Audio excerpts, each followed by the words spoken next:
And here's I will show you how to fix any kind of YouTube bug or error in an Android phone. First of all, go to your settings. In settings, go down and tap on apps.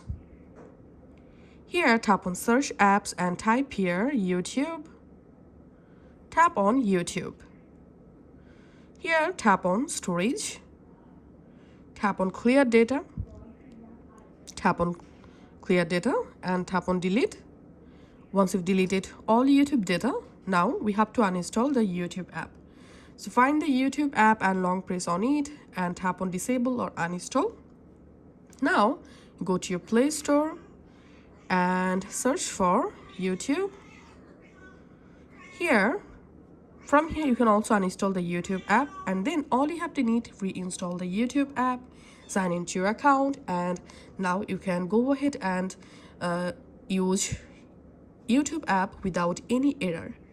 Thanks for watching.